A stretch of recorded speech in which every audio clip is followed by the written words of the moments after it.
Hi friends, நான் உங்கள் ரஞ்சித்துங்க. 3ஆம் தேதி வீடியோ போட்டிருந்தேன்.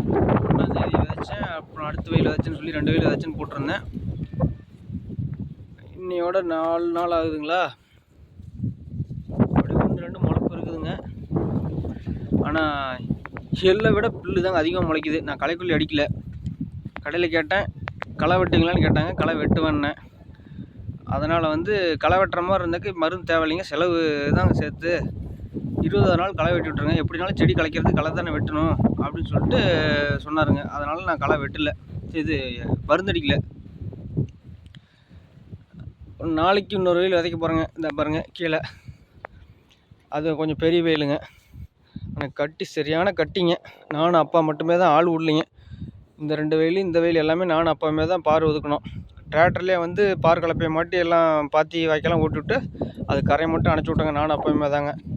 கட்டி தாங்க பாருங்கள், கட்டியை பாருங்கள், சரியான கட்டிங்க, பெரிய பெரிய கட்டி.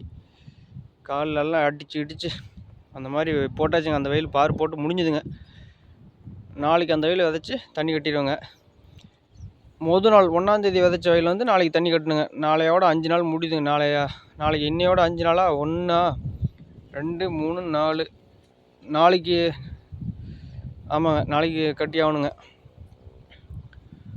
பாருங்கள், இதுதாங்க. இந்த பக்கத்தில் சோளக்காடு தண்ணி பாய்ச்சிட்டு இருக்குதுங்க. மக்காசோளம் தண்ணி பாய்ச்சிக்கிட்டு இது பார் போட்டு முடிச்சுட்டுங்க. அப்பா வீட்டுக்கு போயிட்டாங்க. நான் தண்ணி பாய்ச்சிட்டு சோளக்காட்டுக்கு தண்ணி பாய்ச்சிட்டு இருக்கிறேங்க. கீழே நெல்லுங்க, நம்மளுது தான் நெல்லுங்க. அதுக்கு கீழே குச்சி, அதுக்கு மேலே மஞ்சள், அதுக்கு மேலே மறுபடியும் குச்சி மக்காசோளங்க. ஓகேங்க, பாய்.